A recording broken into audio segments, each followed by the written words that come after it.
Muy buenas tardes o muy buenas noches, dependiendo la hora que nos escuches. Comenzamos un capítulo más de Nave Nodriza. Desde Santiago de Chile, Yarrión. Desde Ciudad de México, Nolosí.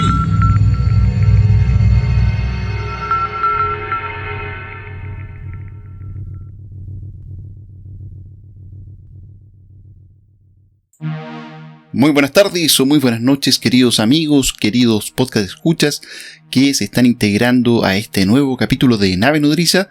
Nos acompaña nuestro querido amigo desde tierras mexicanas. ¿Cómo estás, querido amigo Nolosí? ¿Qué tal, Yarrión? Muy contento de nuevamente estar aquí en los controles junto a ti en este estreno de capítulo temático, como siempre, con la mejor información ufológica. Muy contentos, Yarrión, por las últimas escuchas, las estrenos que hemos tenido tanto en nuestro canal de YouTube, también lo que hemos estado proponiendo acá en Spotify. Bueno, son muchas las instancias en donde estamos recuperando transmisiones poco a poco, acercándonos a un nuevo aniversario también, Yarriot, así que vamos a estar todos juntos celebrando ese acontecimiento tan importante para la nave, así que muy contentos de nuevamente estar junto a todos ustedes, querido Yarriot. Exactamente, y saludar a todos nuestros queridos amigos que nos han seguido semana a semana.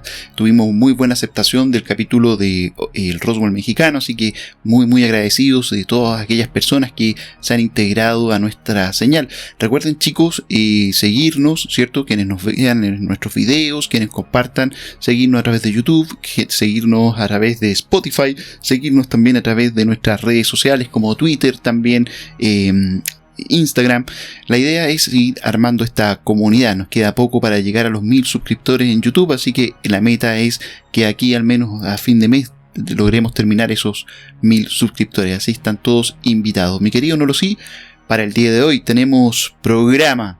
Exactamente, Yarriot, vamos a comenzar el relato, bien polémico, bien intenso también, sobre esta abducción, la abducción de Betty Anderson. La historia comienza en la noche del 25 de enero de 1967, a las 6:30 horas. Betty Anderson estaba en la cocina mientras sus 7 hijos, madre y padre, estaban en la sala. De repente, las luces de la casa empezaron a parpadear por un momento, y un rayo pulsante rojizo anaranjado entró a la casa por la ventana de la cocina. Los niños de Betty se asustaron cuando vieron las luces parpadear y ella corrió desde la cocina para calmarlos. Su padre, sorprendido por el haz de luz rojo, se apresuró a mirar por la ventana de la cocina. Para su sorpresa absoluta, vio a 5 criaturas extrañas en rumbo hacia su casa, en movimientos de saltos antes de que pudiera recuperar su compostura. Se quedó asombrado al ver que los seres entraban a la casa a través de la puerta de madera en la cocina. Inmediatamente, pusieron a la familia entera en una especie de trance. Una de las criaturas fue a observar al padre de Betty, mientras que otro comenzó a tener conversaciones telepáticas con Betty. Ella y su padre pensaron que la criatura con quien ella tenía la conversación telepática era el líder. Él era de 1,5 metros de altura, mientras los otros 4 eran aproximadamente de 30 centímetros. Tenían cabezas grandes, en forma de pera, ojos grandes envolventes, así como diminutas orejas y narices. Sus bocas eran rendijas inmóviles, que le recordó a Betty las rayas de las cicatrices, y solo se comunicaban con sus mentes. Cada uno vestía un uniforme azul muy ajustado de una sola pieza, adornado con un cinturón tipo Sam Brown. Una insignia de un pájaro se vio colocado en sus mangas. Sus manos tenían 3 dedos. Más tarde, en la nave, las usarían como guantes. Llevaban también calzados tipo bota. Ellos en realidad no caminaban, sino flotaban mientras se movían a lo largo. Betty recordaría más tarde que no estaba asustada con su presencia, pero en cambio se sentía tranquila. Mientras tanto, la madre de Betty y los niños estaban todavía en un estado de animación suspendida. Cuando Betty parecía preocupada por ellos, los alienígenas liberaron temporalmente a su hija de 11 años, Becky, del trance para asegurarse que ningún daño se le hará a su familia. Entonces los extraterrestres llevaron a Betty a una nave esperando que se situaba sobre una colina en el patio trasero de su casa. Betty estimó que la nave era de unos 20 pies de diámetro y parecían 2 platos, uno invertido sobre el otro con una superestructura pequeña en la parte superior. El aparato despegó y aparentemente se unió con la nave nodriza, donde Betty fue sometida a un examen físico con los efectos de unos equipos extraños. Luego fue llevada a un lugar donde fue sometida a una prueba horrible que le causó mucho dolor, que posteriormente fue relatada como una experiencia casi religiosa. Ella estimó que se había ido por 4 horas antes de ser llevada a casa por 2 de los alienígenas. A su regreso a casa, corrió a ver al resto de su familia. Todavía estaban en algún tipo de estado de suspensión. Todo el tiempo, uno de los seres había quedado en su casa, evidentemente para velar por el resto de su familia. Finalmente, después de soltar a la familia del estado de trance, los extraterrestres se fueron. Bueno, mi querido Nolosí, así finaliza esta parte del relato. Todavía queda más, pero hasta el momento ahí nos hemos encontrado ya con gran parte de lo que va a ser, digamos, esta historia de abducción contada por esta protagonista y su familia. Yo no sé qué opinión te trae hasta el momento lo que hemos escuchado de este caso, mi querido Nolosí. Exactamente, Yarriot, hay varios datos que son bien interesantes de esta abducción que sufre Betty. Llama la atención efectivamente cómo aparece este objeto, cómo aparecen también las criaturas, que es de todas maneras lo que más llama la atención. Estas 5 criaturas, la exposición que tienen hacia los testigos. A mí me llama mucho la atención todo el tema de las abducciones como tal, porque si te fijas siempre tienen una suerte como de relato que es más o menos parecido. Siempre está la aparición, la captura, luego los exámenes a los que son sometidos los testigos, a veces estas formas como de excursiones, por decirlo así, o viajes interplanetarios a los que se llevan a los testigos.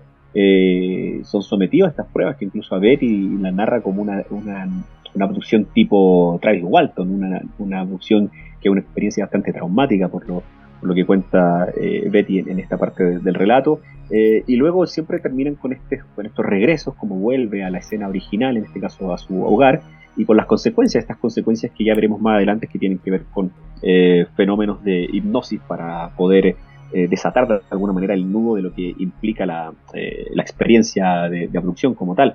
Eso a grosso modo siempre me llama la atención, ya que siempre más o menos las experiencias tipo de abducciones siguen estos parámetros de forma de narrar los relatos parecidos o muy iguales a una imagen, a la calca de otros relatos.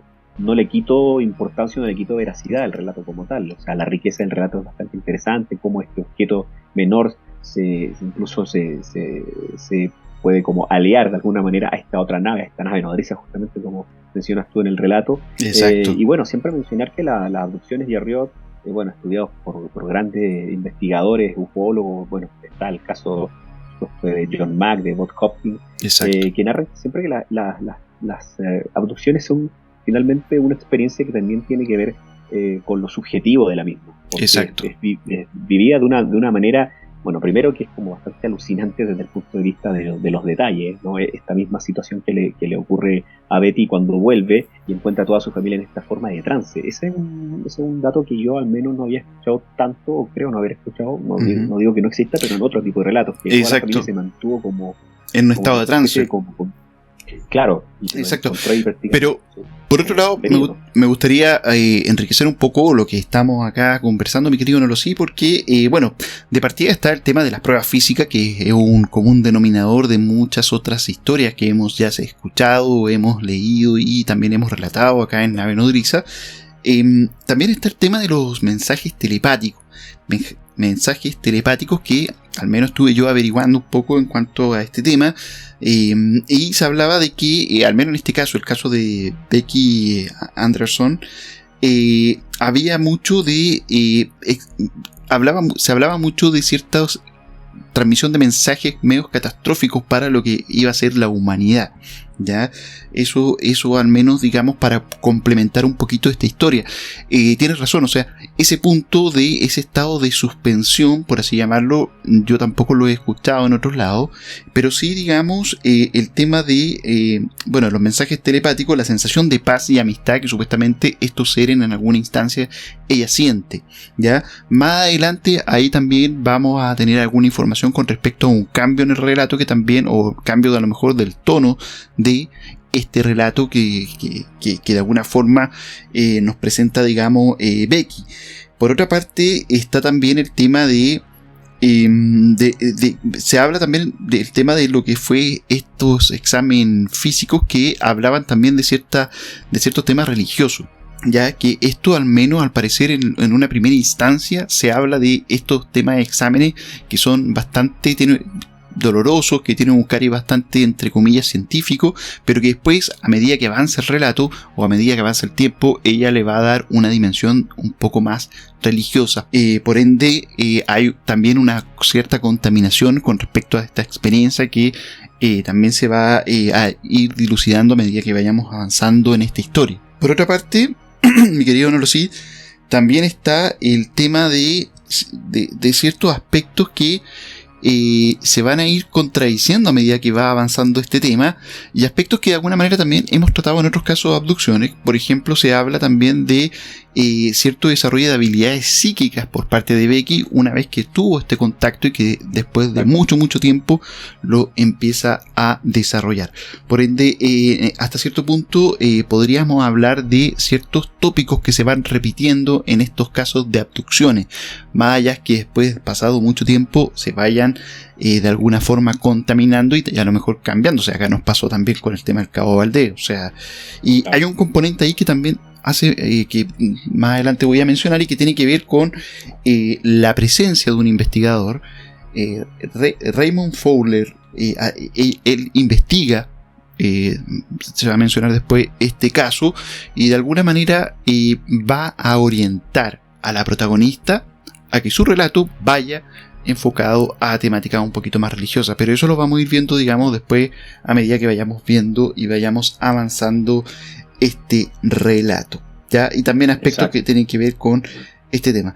Pero bueno, en el caso de no me acuerdo el nombre, pero este caso en el sur de esta persona de apellido Maldonado, que de alguna forma Juan Maldonado, él hablaba, de hecho, o mejor dicho, se manifestaban, digamos, estos seres que de alguna manera también él toma ciertos tópicos religiosos, y él queda, digamos, con ciertas capacidades psíquicas que de alguna manera van a ir desarrollándose a través del tiempo.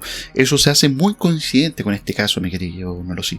Es bien interesante eso último que mencionas. También se repiten, aunado a lo que yo decía al principio, también todos estos datos que tú mencionas, de cómo aparecen los mensajes de cuidado al planeta, de posibles destrucción, de manejo de armamento, qué sé yo, o sea, o connotación religiosa incluso. O sea, es bien interesante estos pasos que yo te mencionaba hace rato, como también en los mensajes y en los pequeños detalles también se repiten el componente del absurdo, como le llaman algunos a los detalles o a los relatos que tienen que ver incluso como con las características o las vestimentas con las que se dice observar a él o los seres con los que se encuentran, este tipo de botas, tipo de cinturones, estas apariciones de forma o figura en sus vestimentas. Es bien interesante más allá de la descripción clásica del, aparentemente en este caso de Betty, del gris clásico, ¿no?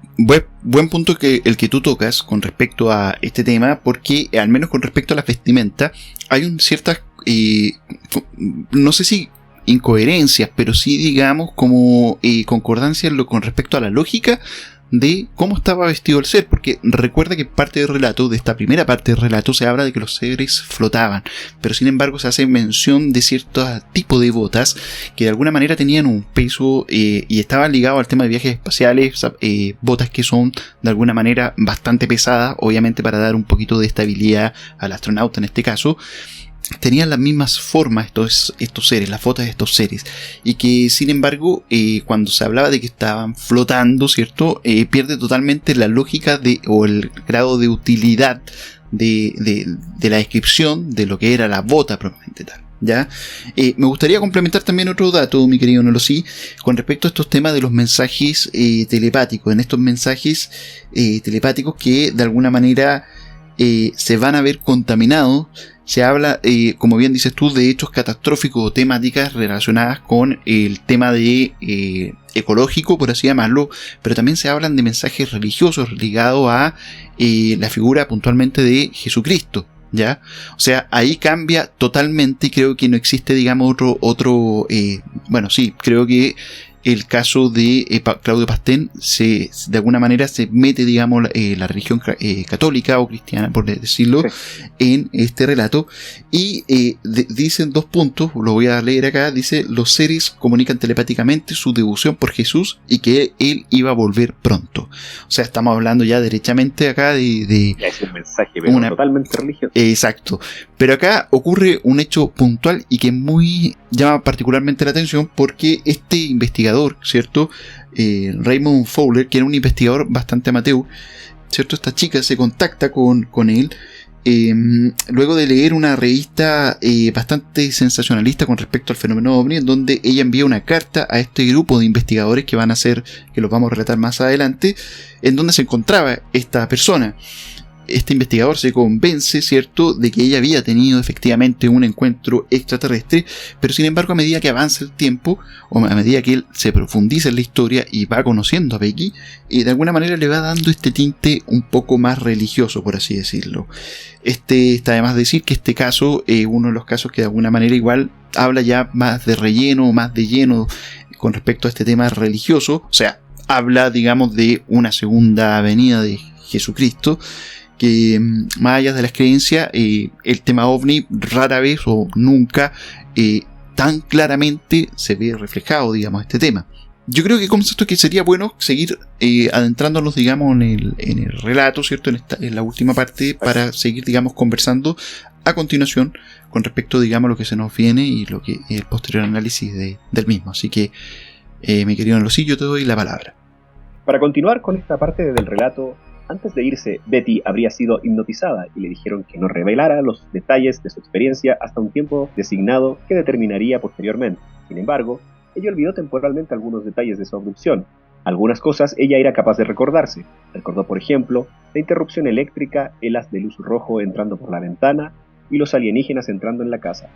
Unos 8 años más tarde, en 1975, Betty respondió a un artículo de un periódico local sobre el ufólogo Dr. Joseph Allen Hynek, quien solicitaba información personal de experiencias ovni por parte del público. La carta que se le envió a Hynek fue rechazada. Sin embargo, esta era demasiado extraña para ser creída. 2 años habían pasado antes que su historia podría ser investigada. El grupo de investigadores incluyeron un ingeniero electrónico, un ingeniero aeroespacial, un especialista en telecomunicaciones, un físico solar y un investigador de ovnis. También contrataron los servicios de un hipnotizador profesional y un médico capacitado en psiquiatría. Durante una investigación de 12 meses se llevó a cabo una amplia verificación de referencia de carácter, 2 pruebas de detectores de mentiras, una entrevista psiquiátrica y 14 largas sesiones de regresiones hipnóticas. Bajo hipnosis, Betty y su hija revivieron una experiencia coherente y detallada de su experiencia ovni con auténticas reacciones fisiológicas. Sus 3 volúmenes de 528 páginas del informe llegaron a la conclusión de que los testigos eran personas de confianza y sanas que sinceramente creían que la experiencia había ocurrido realmente, y Betty, junto a su hija, estuvieron de acuerdo en todos los detalles básicos del caso. Bueno, ya Riot, en esta última parte del relato, efectivamente, que es como mencionábamos también en un comienzo, se lleva a los testigos a una de las últimas etapas justamente que suceden con los investigados en cuanto a fenómenos de abducción, que es directamente recurrir a detectores de mentira o a dar su testimonio o a revivir su testimonio bajo este tema de del fenómeno de las hipnosis o de estos trances en los cuales los testigos directamente pueden o intentan vincularse con la historia de manera tan vívida como el hecho ocurrido en sí, y tratan de recordar justamente con la guía de estos profesionales, a recordar la historia con los detalles más significativos de esta, y también a tratar de alguna manera a formar de nuevo la historia, a que no hayan digamos baches en estas historias, que sea coherente con la narración original, en este caso de Betty y su hija. Y efectivamente, con un equipo multidisciplinario, en este caso, y Riot, es bastante interesante reconocer que un poco lo que más o menos siempre ocurre con estas conclusiones, que las personas que vivieron el evento más o menos manejan la misma historia, los mismos detalles, incluso hay algunas cosas que se borran también, es importante de eso.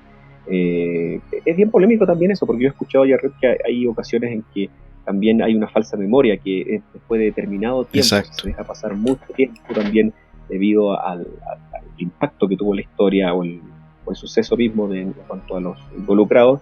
Hay puertas, digamos, que se cierran, que tiene que ver también con un fenómeno tal vez como de autoprotección o de no querer recordar eventos traumáticos que a todos nos llega a pasar en diferentes circunstancias de nuestras vidas. Y en este caso, si bien Betty olvida algunos detalles, los más significantes como la luz entrando, el color de esa luz entrando y la aparición de estas entidades directamente, las recuerda bastante bien. Hay otras explicaciones también que resultan no solo de este caso, sino de otros casos estudiados del fenómeno de las abducciones, como tiene que ver con los sueños vívidos, estos sueños lúcidos, que tienen que ver con la parálisis del sueño y otros fenómenos que también hemos abordado también acá en en el podcast. Entonces, es interesante, al menos esta última parte del relato, Jarret, a mí me llama bastante la atención por toda la cantidad de gente que se unió para investigar este fenómeno. Me parece bien interesante que fue un fenómeno multidisciplinario, incluso en el que tuvo que ver Joseph Allen Hynek. O sea, estamos hablando de una de las figuras más prominentes de la ufología. Pero a mí también, sin embargo, siempre me llama la atención que estos, como yo decía en un inicio, que estos fenómenos en cuanto a las explicaciones se repiten mucho porque las historias como tal siguen un parámetro bastante ajustado, y eso siempre es como deja un manto de duda al menos respecto a qué exactamente vieron estas personas.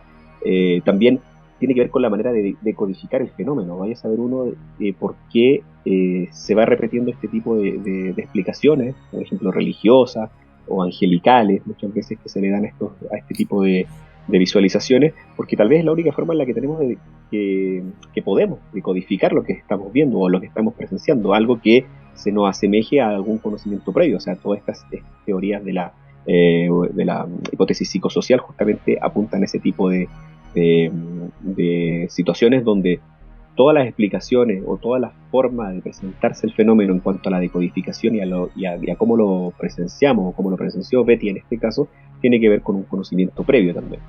Exactamente. Bueno, con respecto a lo mismo, mi querido Nolosí, bueno, comentarte que hay mucho de cierto acerca de tus conjeturas, sobre todo con lo relacionado en cómo nuestra mente de alguna forma va apoyándose, va construyendo realidades con la finalidad a lo mejor de alguna manera aguantar o resistir, mejor dicho, lo que es lo que la propia realidad le trae, ¿cierto? Lo hace asumir.